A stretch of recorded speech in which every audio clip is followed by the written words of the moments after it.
অৰাম দ্বিতীয় স্কন্ধৰ কথা শুনিও শোকে নিপতিৰ প্ৰশ্ন পাছে শুনি মনি শোকে কৃষ্ণ পদ পংকজক হৃদয়ত ধৰি দিলন্ত্ৰ সিদ্ধান্ত তাংক সাধুবাদ কৰি ধন্য নৰপতিমতী উত্তম তোমাৰ পুছিলা যিটো কথা সংসাৰতে সাৰ মুখ্যৰ সাধন ইটো জগতৰে হিত লভিলা মুকুতি যিটো তাহাৰো বান চিত। আজি গংগা পাৰত পৰীক্ষিত ৰজাই শুকদেৱক প্ৰশ্ন কৰি আছে আৰু তেতিয়া শুকদেৱে পৰীক্ষিতক কৈছে ধন্য ধন্য ৰজা পৰীক্ষিত তোমাৰ যেতিয়া মোৰ ওপৰত বিশ্বাস আহিল ভাগৱতৰ ওপৰত বিশ্বাস আহিল তুমি তৰণৰ উপায় পাবা হয়নে। যেতিয়া পৰীক্ষিত ৰজাই মুখ্য তাৰমানে আমাৰ চাৰিটা পদ ধৰ্ম অৰ্থ কাম মুখ্য এই চাৰিটা পদ। এতিয়া আমাৰ ল'ৰা ছোৱালী যুৱক যুৱতী প্ৰজন্মসকল আপোনাসকলে বেছি কাণ দিব লাগে ভাগৱতক কিয় জানে আমাৰ 60 বছৰ যিসকলৰ পাৰ হ'ল সেইসকলে ধৰ্ম অৰ্থ কাম মুখ্য এই চাৰিটা পদৰ 3টা পদ হেৰুৱালে মাত্ৰ এটা পদ বাকী আছে কোনটো জানে মুখ্য পদটো তেখেতসকলে ঈশ্বৰৰ নাম শুনিব ঈশ্বৰৰ নাম জপ কৰিব সাধুগুৰু বৈষ্ণৱ ভকতৰ পাৱৰ ধূলি মাথাত লোৱা অভ্যাস কৰিব আৰু শেষত তেওঁলোকে আত্মাক গতি দিব সেইটোকে কয় মুখ্য পদ পোৱা। কিন্তু বাকী ধৰ্ম অৰ্থ কাম এই 3টা হেৰুৱালে আমিও হেৰুৱালোঁ। কিন্তু আপোনালোকৰ নিচিনা যুৱক যুৱতীসকলে 4টা বস্তু পূৰ্ণাংগ ৰূপ দিব পৰা বস্তু আপোনালোকৰ লগত আছে। কোনকেইটা আছে প্ৰথম 1 নম্বৰতে আপোনাসকলে যুৱক যুৱতীসকলক কি কয় জানে বৰ্তমান আৰু কণ শিশু শিশুৰীসকলক আমি কি কওঁ সেইসকল ভৱিষ্যত হয়নে। আৰু আমাৰ 60 বছৰৰ পৰা পাৰ হোৱা লোকসকলক কি বুলি কয় জানে সেইসকলক ভূত বুলি কোৱা হয়। তাৰমানে আমি ভূতত পৰিলোঁ এতিয়া হয়নে গুৰুসকল 60 বছৰ পাৰ হোৱাসকল আমি ভূতত পৰিলোঁ। আৰু আপোনালোক যিসকল ডেকা গাভৰু যুৱক যুৱতী যিসকলে বিয়া সোমাই আছে যিসকলে বিয়া বাৰু সোমাবৰ কাৰণে আগবাঢ়ি আছে এইসকলক কৈছে বৰ্তমান হয়নে। আৰু তাৰ তলৰ সৰু সুৰাসকলক কৈছে আমাৰ ভৱিষ্যত সেইসকলক আমি বৰ দয়া চকুৱে মৰম চকুৱে চাব লাগিব কাৰণ সেইসকল আমাৰ ভৱিষ্যত। আৰু এই বৰ্তমানসকল যুৱক যুৱতীক আমি জ্ঞানৰে পৰামৰ্শ আগবঢ়াব লাগিব। কি আগবঢ়াব লাগিব আপোনালোকে বিয়া সোমাইছে বোলে আপোনালোকে বিয়া সোমাব আগবাঢ়ি আছে আপোনালোকক সুপৰামৰ্শ এটা আগবঢ়াওঁ আপোনালোকে সুপত্নী সুস্বামী আপোনাসকলে লওক গ্ৰহণ কৰক কৰি আপোনালোক দুয়ো ইমান ধুনীয়া সৎভাৱে দি সতী সন্তান তুলিবা যত্ন কৰক যিবোৰ সতী সন্তান তুলিলে গুণী জ্ঞানী শিক্ষিত পণ্ডিত হ'ব আৰু হৈ সেইসকল ল'ৰা ছোৱালীয়ে পিতৃ মাতৃক লালন পালন কৰি সুনাম অৰ্জন কৰিব গাঁৱৰ সুনাম অৰ্জন কঢ়িয়াই আনিব দেশৰো সুনাম কঢ়িয়াই আনিব পাৰিব তেনেকুৱা সতী সন্তান কিছুমান আপোনালোকে তোলক। আৰু আপোনালোকে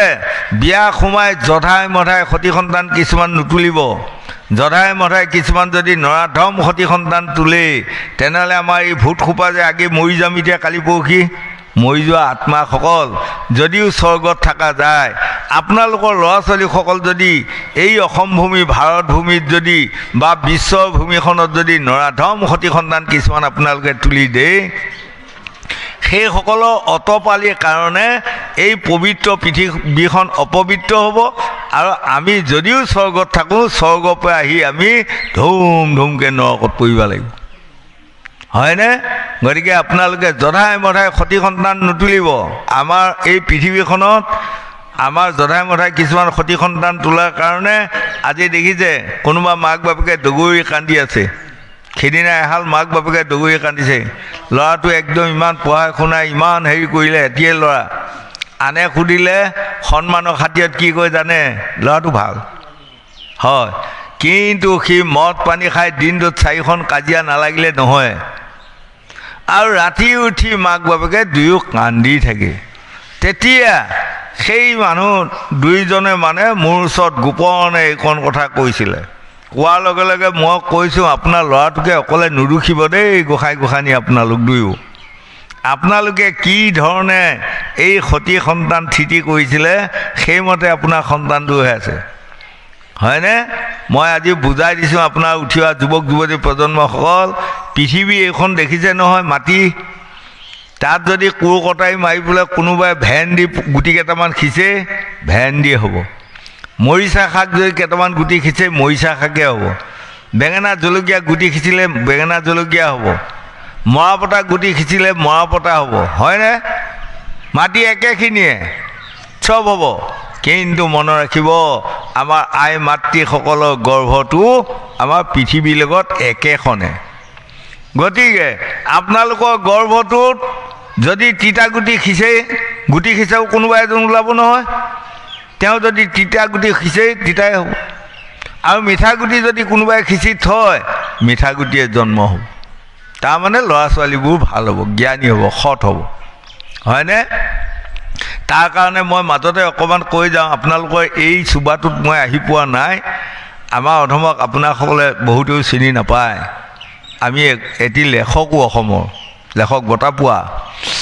17খনমান এতিয়ালৈ গ্ৰন্থ লিখিছোঁ তাৰে 12খনমান মই গ্ৰন্থ লৈ আহিছোঁ আকৌ নাম গোৱাসকল নামতীসকলৰ কাৰণে মই নামৰ পুথি অলপমান লৈ আহিছোঁ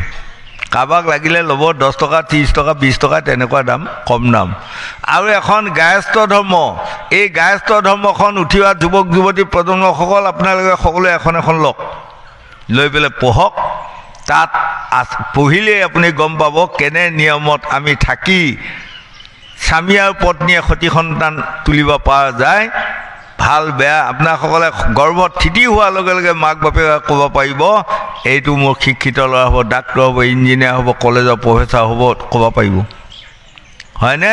আৰু মই য'তে যাওঁ ত'তে এইবোৰ গ্ৰন্থ লোৱাসকলক কওঁ এইবোৰ পঢ়ি চাবা ক'ৰবাত যদি কোনোবাই কোনোবাটো কথা বুজি নোপোৱা মোক ফোন কৰি দিবা মই বুজাই দিম তথাপি এখন পঢ়ি তোমালোকে ভাল ভাল সতি সন্তান তোলা এজন ল'ৰা বিয়া কৰোৱাৰ পাছত স্বভাৱ বেয়া হয়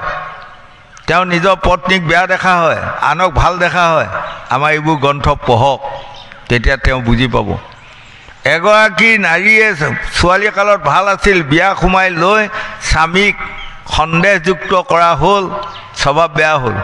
আমাৰ এইবোৰ গ্ৰন্থ পঢ়ক তেওঁলোকো জ্ঞানী হ'বাই লাগিব হয়নে গতিকে আপোনাসকলে পাৰে যদি সাধাৰণ এখন গ্ৰন্থৰ দাম প্ৰিণ্টত আছে 25 টকা মোৰ পৰা যিসকল বেপাৰীয়ে লৈ যায় 25 টকা বেচে হয় 35 টকা বেচে আৰু আমাৰ পৰা নিলে 30 টকা এটা ভৰিলে এখন পাব হয় আৰু এই বুঢ়াসকলৰ কাৰণে আশীৰ্বাদ পুথি এখন আনিছোঁ এখন মাত্ৰ 10 টকা হয়নে সংস্কৃত শ্লোকৰ সৈতে বহুত আশীৰ্বাদ আছে তাত তেনেকৈ আপোনাসকলে গ্ৰন্থবোৰ লওক লৈ পঢ়ি শুনি গীতা ভাগৱতৰ কথা তাত চব পাব সৰু গ্ৰন্থ আপুনি এঘণ্টাত পুথিখন শেষ কৰি পঢ়িব পাৰিব তাৰ অৰ্থ বুজিব সেই মৰ্মে যদি ল'ৰা ছোৱালী তোলেই আপোনালোকে ডিমাণ্ড দিব পাৰিব মোৰ ল'ৰা ছোৱালী ভাল হ'বই বুলি হয়নে এতিয়া কোনোবা ল'ৰা মদ খাই হুলস্থুল কৰিছে বাপেক মাকে দুখ কৰি আছে কিন্তু বাপেক মাকৰ গাতো কিছুমান দুখ আছে তাৰ এটা উদাহৰণ যেনেকৈ সুনীতি গৰ্ভত ধ্ৰুৱ জন্ম হ'ল ঋষিৰ আশ্ৰমত আছিল তেতিয়া আৰু সেই সুনীতিয়ে ধ্ৰুৱক গৰ্ভত লৈ ঋষিসকলৰ মুখে শাস্ত্ৰ ভাগৱত শুনি যাওঁতে যাওঁতে যাওঁতে যাওঁতে গৰ্ভতে ধ্ৰুৱ হৰিপয়ায়ন হ'ল হয়নে এতিয়া আপোনালোকসকলে পাইছে পশ্চিম আৰু উত্তৰ কোণত সন্ধিয়া সময়ত জল জল ফটফট যে তৰা এটা জ্বলি উঠেই, সেইটোৱে হ'ল ধ্ৰুৱ তৰা, আৰু সেয়ে হ'ল ধ্ৰুৱ। আজি 3 তুলসীৰ ওপৰত আছে। আপোনালোক মাতৃসকলে পিতৃসকলেও লগ হৈ আপোনালোকে তেনেকুৱা সন্তান তুলিবা যত্ন কৰক। 1 2 নম্বৰতে আৰু অকণমান মই আগুৱাই দিছোঁ। পলাদ ইমান কাৰ ল'ৰা আছিল? হিৰণ্যকশিপুৰ সন্তান, দৈত্যৰ সন্তান হৈ তেওঁ ঈশ্বৰক এনেকুৱাকৈ ভকতিৰ সৈতে কিনি পেলালে, নৰসিংহ ৰূপ লৈ তেওঁৰ পিতৃক বধ কৰি পলাদৰ মূৰ খেপিয়াই আছেগৈ নৰসিংহৰূপী ভগৱন্তে। এই 4 বেদ 14 শাস্ত্ৰ 18 পুৰাণৰ কথা তেওঁ ক'ত শিকিলে জানে? যেতিয়া তেওঁ গৰ্ভত আছিল, দেৱঋষি নাৰদৰ আশ্ৰমত আছিল। এই আশ্ৰমত দেৱঋষি নাৰদৰ পৰা 4 বেদ 14 শাস্ত্ৰ 18 পুৰাণৰ কথা শুনি যাওঁতে গৰ্ভত থকা পলাদে সকলো শাস্ত্ৰ ভাগৱততে ধৰ্ম গ্ৰন্থত পাৰ্গত হৈ গ'ল, হৰিপয়ান হৈ গ'ল, আৰু আজিও পলাদ জীয়াই আছে বুলি আমাক শাস্ত্ৰ ভাগৱতে প্ৰমাণ দি আছে। গতিকে সেই উঠি অহা যুৱক যুৱতী প্ৰজন্মসকল, 1 নম্বৰত যদি সতী সন্তান বেয়া হয়, তেনেহ'লে সেই পিতৃ মাতৃয়ে কোনোদিনে ভকতি কৰিব নোৱাৰে, কোনোদিনে শান্তি পাব নোৱাৰে। গতিকে 1 নম্বৰতে নিজৰ সতী সন্তানকেইটা গুণী জ্ঞানী শিক্ষিত পণ্ডিত বনাই লওক, তেনেহ'লে সেইসকল পিতৃ মাতৃয়ে চিৰদিন শান্তি পাব। যদি কেনেবাকৈ আপোনাৰ ল'ৰা ছোৱালী মদকি হ'ল, জুৱা খেলি ফুৰা হ'ল, হয়নে? তেনেহ'লে সেয়া পিতৃ মাতৃয়ে মন কৰিব, মানুহক দেখুৱাই নাকান্দে, ঘৰত হ'লে খুন্দিয়াই কান্দি থাকে। হয়, গতিকে বংগদেশৰ চৈতন্যদেৱে লিখিছে, সেই লোকসকল ভাবিও চিন্তিও কৰিও কাজ কৰিও ভাবিও না, চাৰ মধ্যে মাংসেৰ জোল, চাৰ কামিনীৰ কুল, গৌৰাং নিতাই হৰি হৰি বোল। গতিকে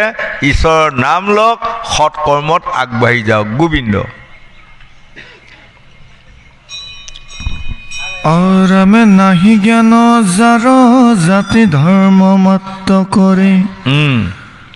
নীতে বলি বিশ্ব পাঞ্চ যজ্ঞ কয়াশ্বৰে, তাহাৰ চুতব্য কথাই আছে সংসাৰত, হৰি বিমুখৰ হোৱে ব্যৰ্থে আয়ু পাত, অৰামে দিন ভয়লে ধন কুটুম বৰ চিন্তা কৰে, নিদ্ৰা স্থিৰি আলাপনে ৰাতি আয়ু হৰে, মিছা বিষয়ক মাত্ৰ কৰে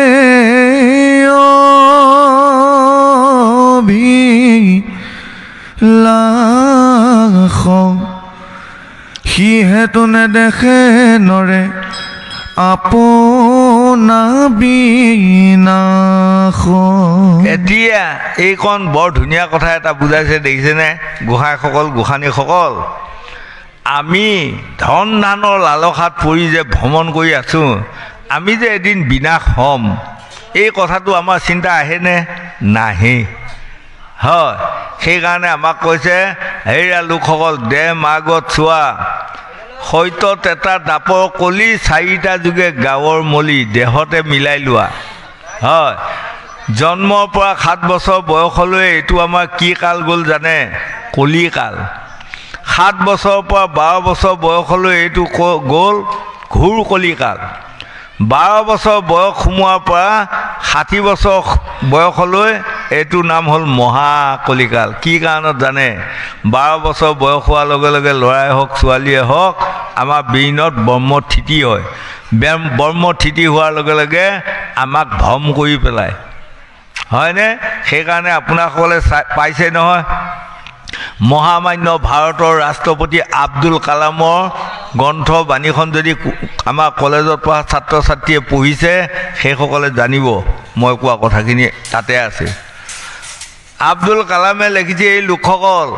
12 বছৰ বয়স আৰু 22 বছৰ বয়স, এই মাজৰ জেগাখিনিয়ে হ'ল ডেকা গাভৰুৰ কাৰণে মাই মৰক ধ্বংসৰ জেগা। তাৰমানে 10টা বছৰ। এই 10টা বছৰত 12 বছৰ বয়স হোৱাৰ পৰা 22 বছৰলৈ যদি ল'ৰা হওক ছোৱালী হওক এইসকলে সদায় যদি 4টা ভয় মানি ল'ব পাৰে তেনেহ'লে তেওঁলোকে বুকু ফিন্দাই ক'ব পাৰিব এইটো জন্মতো শান্তি পাম আৰু জন্মে জন্মেও মই শান্তি পাম 4টা ভয় প্ৰথম ভয়টো কি জানে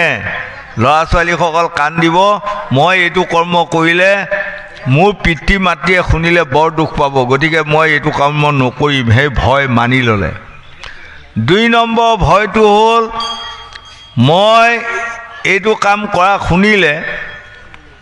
মানে এইটো কৰ্ম কৰিলে চৰকাৰৰ দুখত পৰিম গতিকে মই এইটো কৰ্ম নকৰিম সেইটো ভয় মানি লওক 3 নম্বৰ ভয়টো হ'ল পঢ়ি থকা ল'ৰা ছোৱালীসকল মই এইটো কৰ্ম কৰা শুনিলে মোৰ শিক্ষক শিক্ষয়িত্ৰী গুৰুসকলে বৰ আঘাত পাব গতিকে মই এইটো কৰ্ম নকৰিম হয় আৰু 4 নম্বৰ ভয়টো হ'ল মই এইটো কৰ্ম কৰিলে সজনসকলে সমাজে মোক ঘৃণা কৰিব নিন্দা কৰিব সমালোচনা কৰিব গতিকে নকৰিম এই 4টা ভয় যিসকল ল'ৰা ছোৱালীয়ে এই 10টা বছৰত মানি চলিব পাৰে 22 বছৰ পাৰ হোৱাৰ লগে লগে তেওঁলোকৰ গালৈ এটা ধৈৰ্য শক্তি প্ৰভু ভগৱন্তে প্ৰদান কৰে আৰু এই ধৈৰ্য শক্তি পোৱাৰ লগে লগে এজনী ছোৱালী হওক এটা ল'ৰাই হওক কোন কৰ্ম কৰিলে বেয়া কোন কৰ্ম কৰিলে ভাল তেওঁলোকে তাৰ আঁতৰিটো পাই গ'ল হয়নে এইকণ কথা এতিয়া আমাক ক'লে দিনত হ'লে ধন কুটুম বৰ চিন্তা কৰে নিদ্ৰাত ৰাতি ইস্ত্ৰী আলাপনে ৰাতি আয়ু হৰে আমি দিনটো হ'লে ধন ধান পুত্ৰ ভাজা হাবিলাকতে ঘূৰি আছোঁ আৰু যেতিয়া ৰাতি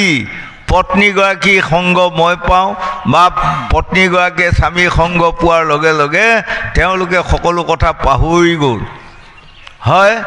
কালি ক'ত যাবলগীয়া আছিল সেইখিনিও পাহৰি গ'ল ৰাতিপুৱা উঠি আকৌ দুইটাই কোৱা মতা কৰিব এই কালি যে কৈছিলোঁ ক'ৰবাত যোৱা কথা আছিল ক'ত আছিল হেন তেন প্ৰমাণ কৰিব হয়নে নহয় পাহৰি যায় এইমতে আমাৰ আয়ুটো দিনে দিনে কমি গৈ আছে হয়নে যেনেকৈ এতিয়া মন কৰকচোন আপুনি কোনোবা এটা বস্তু কিনিলে কিনি পেলাই যদি ব্যৱহাৰ নকৰে তাৰ বয়সটো বাঢ়ি যাবনে নাযায় এই তদুপ আমি এনেই বহি থাকিলেও আয়ুটো কমিয়ে যাই থাকিব কৰ্ম কৰিলেও কমিয়ে গৈ থাকিব আয়ুটো সি ৰৈ নাথাকে সি যোৱা বস্তু সদায় গৈ আছে গতিকে ডেকা গাভৰু কালত আমি এইকণ যৌৱন প্ৰাপ্ত তেজকণ অহাৰ লগে লগেই আমি সকলো পাহৰি যাওঁ সাধুগুৰু বৈষ্ণৱৰ সংগ পাহৰি যাওঁ সেইসকলক যে কেনেধৰণে সন্মান জনাব লাগে তাক পাহৰি যাওঁ পিতৃ মাতৃক কি সন্মান দিব লাগে আমি তাক পাহৰি যাওঁ শিক্ষক শিক্ষয়িত্ৰীসকল গুৰু তেওঁসকলক কি সন্মান দিব লাগে আমি তাক পাহৰি যাওঁ এইবোৰ মাৰাত্মক ভুল গতিকে সেই লোকসকল যেতিয়া নহুক ৰজা ব্ৰাহ্মণৰ অভিশাপত ঋষিৰ অভিশাপত তেওঁ সৰোবৰত অজগৰ হৈ পৰি আছিল হয় কি কাৰণত পৰি আছিল জানে তেওঁ এজন গুণী জ্ঞানী সাধু মহন্ত ৰজা হৈ তেওঁৰ নিজৰ কাম শক্তিটো মায়া শক্তিটো পৰিচালনা কৰিব নাজানি তেওঁ ইন্দ্ৰৰ পত্নী শচী দেৱীক হৰণ কৰিব গৈছিল বা বিয়া কৰিব গ'ল হয় যেতিয়া বিয়া কৰিব গ'ল আৰু তেতিয়া শচী দেৱীয়ে ক'লে তুমি 4টা বামুণৰ কান্ধত উঠি যদি আহা তেনেহ'লে তুমি মোক বিয়া কৰিব পাৰিবা ময়ো মালা দিম তোমাক তুমিও মালা দিবা মোক আৰু তেতিয়া 4টা বামুণৰ কান্ধত দোলা এখনত উঠি গৈছিল কিন্তু দুখৰ বিষয় 3টা বামুণ অকণমান ডেকা ডেকা বামুণ দিলে আৰু এটা চেইলীয়া মেইলীয়া ক্ষীণ বামুণ এটা দিলে 4টা বামুণে যেতিয়া লৈ গৈ আছে দৰা সাজি বিয়ালৈ শচী দেৱীক বিয়া কৰিব ইতিমধ্যে আয়তী গায়তীসকলে বিয়া নাম লগোৱাত লাগিল নহয় হয় আপোনালোকে এইপিনে গায় নে নাগায় আমাৰ মৰিগাঁও নগাঁও এইপিনে গায় হয়নে আজিকালি আপোনালোকৰ পিনে কি নাজানো আমাৰ পিনেও এনেকুৱা হৈছে মটৰত উঠিব ভূতকৈ যাব ছোৱালী লৈ ভূতকৈ আহিব হে হয় কিন্তু এতিয়া আমাক যেতিয়া আইবোপাই বিয়া কৰি দিছিল তেতিয়া আমি দৰা সাজি যাওঁতে আমাৰ লগত আয়তী গায়তী ছোৱালী বোৱাৰীসকলে একে কি ধুনীয়া গান গাই গৈ আছে আৰু গীত হয়নে কোতে ছোৱালী সুধিলি বলোৰাম বাটৰো নপৰে এয়া বিয়া নাম হয়নে কোতে ছোৱালী সুধিলি বলোৰাম বাটৰো নপৰে তেতিয়া দৰা সাজি যোৱাটো মনটো ভাল লাগে কিন্তু আজিকালি কি হৈছে নাজানো গাড়ী লৈ যাব ভূতকৈ উঠাব ভূতকৈ লৈ গুচি যাবগৈ এই যেতিয়া আয়তী গায়তীসকলে এইবোৰ গীত গালে গোৱাৰ লগে লগে এই যে 4টা বামনে যে কান্ধত তুলি লৈ গৈ আছিল ডেকা বামন 3টা গা উঠিল নে নাই উঠি অকণমান খোজটো দেওঁতে মানে একে ধুনীয়াকৈ দিলে নহয় আৰু দিয়াৰ লগে লগে যে এই কেটেঙা বামনটো আছিল চেৰিলীয়া বামনটো তাৰ হাহাকাৰ লাগি গ'ল নহয় একদম ইপেনে যায় সিপেনে যায় ঢলো উপলো লাগি গ'ল ঢলো উপলো লগাৰ কাৰণে এই ওপৰৰ দাৰ দুডালত ৰজাই খুন্দা খালে খুন্দা খাই তৎক্ষণাতে দোলাখন ৰাখি নামি এই মুনিসকল ঋষি বামন সকলোকে অহংকাৰ তিৰস্কাৰ কৰাত লাগিল আৰু যেতিয়া এই অহংকাৰ তিৰস্কাৰ কৰাৰ পাছত ঋষিসকলৰ খং উঠিল হেৰা ৰজা তুমি মৈত্ৰৰ গুণী জ্ঞানী সাধু মহন্ত ৰজা হৈ তুমি স্বৰ্গত আহি ইন্দ্ৰৰ পত্নী শচী দেৱীক তুমি বিয়া কৰিব আহিছা পৰতি হৰণং গতি নাই মৰণং ঢৌ ঢৌ নৰকত বাস তাকে কৰিব আগবাঢ়ি আহিলা গতিকে আমি সাপ দিলোঁ তুমি এই সৰু বৰতে অজগৰ হৈ পৰি থাকা সত্য যুগৰ প্ৰথমৰ পৰা তেওঁ তাত পৰি ৰ'ল দুৱাপৰৰ শেষত যেতিয়া কৌৰৱ আৰু পাণ্ডৱে পাশা খেল খেলি 5 পাণ্ডৱ পাশাত হাৰি মানে বনবাসলৈ গ'ল যায় ভীম অৰ্জুন নকুল সহদেৱ সেই সৰুবৰ পাৰে যোৱাৰ লগে লগে এই অজগৰটোৱে গিলি থৈ দিলে তেতিয়া ৰাজা যুধিষ্ঠিৰে পাৰে পাৰে দগৰি কান্দি ফুৰিছে হয় আৰু তেতিয়া সেই অজগৰ ৰূপী দহুক ৰজাই ৰাজা যুধিষ্ঠিৰক কৈছে এৰা ৰাজা যুধিষ্ঠিৰ সমধত যদি মই বিচাৰি চাওঁ তুমি মোৰ নাতি কাৰণ কিয় জানা মই নহুক ৰজা আছিলোঁ নহুক ৰজা এইখন পৃথিৱীতে মই ৩৬,০০০ বছৰ ৰাজত্ব কৰি পুত্ৰ পুত্ৰীৰ দৰে পৰ্যাক পালন কৰি মই শান্তি আছিলোঁ কিন্তু মায়া পৰিচালনা কৰিব নাজানি মই ইন্দ্ৰৰ পত্নী শচী দেৱীক বিয়া কৰিব যোৱাৰ পাপৰ ফলত মই আজি নৰকত আছোঁ গতিকে নহুক ৰজা পুত্ৰ হ'ল যজাতি ৰজা পুত্ৰ হ'ল পুৰু ৰজা পুত্ৰ হ'ল কুৰু ৰজা হয়নে আৰু কুৰু ৰজাৰ পুত্ৰ হ'ল শান্তনু ৰজাৰ পুত্ৰ হ'ল ধৃতৰাষ্ট্ৰ আৰু পাণ্ডু ৰজা হয় আৰু এই ধৃতৰাষ্ট্ৰ পাণ্ডুৰ পুত্ৰ হ'ল দুৰ্যোধন বা যুধিষ্ঠিৰ হয় আৰু তেওঁলোকৰ পুত্ৰ হ'ল অৰ্জুনৰ পুত্ৰ হ'ল অভিমন্যুৰ পুত্ৰ হ'ল পৰীক্ষিত ৰজা আজি এই পৰীক্ষিত ৰজাক মহাভাগৱত শুনোৱাই আছে এইকণ কথা ৰাজা যুধিষ্ঠিৰক অজগৰ ৰূপী নহুক ৰজাই ক'লে আৰু তেতিয়া ৰাজা যুধিষ্ঠিৰে ক'লে ককা আপুনি কওকচোন প্ৰশ্ন কেইটা তেতিয়া প্ৰথম প্ৰশ্নটো নহুক ৰজাই দিছিলে আকাশনে ওখ আকাশতকৈ ওখ কোন তেতিয়া ৰাজা যুধিষ্ঠিৰে কৈছিলে পিতা স্বৰ্গ পিতা ধৰ্ম পিতাহি প্ৰণং তপ আকাশেই ওখ আকাশতকৈও মোৰ নিজৰ জন্মদাতা পিতৃ আৰু বহু ওপৰত গতিকে সাৱধান উঠি অহা যুৱক যুৱতী প্ৰজন্মসকল পিতৃ মাতৃক কোনেও কোনোদিনে অৱজ্ঞা নকৰিব হয়নে আকৌ 2 নম্বৰ প্ৰশ্ন হ'ল এই পৃথিৱীখন সদায় কোৰ কটাই মাৰি থাকিলেও পৃথিৱীখনৰ ৰাগ খং দম্ভ অহংকাৰ নাহে ইমান সহ্যগুণী এই পৃথিৱীখনতকৈও সহ্যগুণী কোন তেতিয়া কৈছিলে জননী জন্মভূমি স্বৰ্গাদপি গৰিয়সী মোৰ নিজৰ জন্মদাত্ৰী মাতৃ পৃথিৱীতকৈও অতি সহ্যগুণী বোলে শুদ্ধ উত্তৰ গতিকে দেখিছা ল'ৰা ছোৱালী যুৱক যুৱতী প্ৰজন্মসকল পিতৃ মাতৃয়ে কিমান কষ্ট স্বীকাৰ কৰি 10 মাহ 10 দিন গৰ্ভত লৈ আমাক ডাঙৰ দীঘল কৰি খুৱাই বোৱাই হয়নে কিমান শৌচে পেচাবতে মজি থাকে আমাৰ আইহঁতে চাগে যেতিয়া মোৰ মানুহগৰাকীও এতিয়া দেখিলোঁ যেতিয়া মই তেতিয়া অনুভৱ আহিল মোৰ আয়ুৰটো কেঁচুৱাতে মোক লৈ এনেকৈ মোৰ শৌচ পেচাবতে মজি থাকিলে চাৰ ৰাত আৰু ৰাতিপুৱা হ'লে ধুমধাম কাপোৰ খোপাত ধোৱাত লাগি গ'ল হয়নে এতিয়া যেনিবা আমাৰ বাৰু বোৱাৰীসকলৰ কাৰণে ভাল আহিছে কি জানে হাদিছ নে কি কিবা এটা বোলে ওলাইছে নহয় এতিয়া হয়নে সেইটো বোলে পিন্ধাই থ'লে আৰু শৌচ পেচাব মই বাৰু ভালদৰে মন কৰা নাই শুনা কথা আৰু সেইটো পিন্ধাই থ'লে বোলে শৌচ পেচাব তেনেকৈ নালাগে আৰু কিন্তু আগৰ যুগত নাছিলে এইটো এই দুটা প্ৰশ্ন গ'ল শুদ্ধ উত্তৰ পালে 3 নম্বৰ প্ৰশ্নটো দিলে বায়ুৱে বেগী বায়ুতকৈ বেগী কোন তেতিয়া ৰজা যুধিষ্ঠিৰে কৈছে বায়ুতকৈ বেগী হ'ল মনটো হয়নে এতিয়া মনটো আপোনালোকৰ তামোলপুৰতহে মই ভাগৱত গাই আছোঁ খাওঁতকৈ যদি মনত পৰে মৰিগাঁৱৰ কথাবিলাক মনত পৰে ক'ৰবাত যাই বহি চাহ খাই আছোঁ এইখিনি কথাও মনত পৰিলে মনটো কিমান বেগী বোলে শুদ্ধ উত্তৰ ইয়াৰ পাছত আৰু এটা প্ৰশ্ন কৰোঁ এই প্ৰশ্নটো যদি ভালদৰে উত্তৰ দিব পাৰা তেনেহ'লে তোমাৰ 4টা ভাইৰক উলিয়াই দিম আৰু মই স্বৰ্গযাত্ৰা কৰিম তোমালোকেও গুচি যাবা কওকচোন তেতিয়া ক'লে 4 নম্বৰ প্ৰশ্নটো হ'ল গাখীৰেই বগা গাখীৰতকৈ বগা কি তেতিয়া ৰজা যুধিষ্ঠিৰে কৈছিলে গাখীৰতকৈও বগা সত্য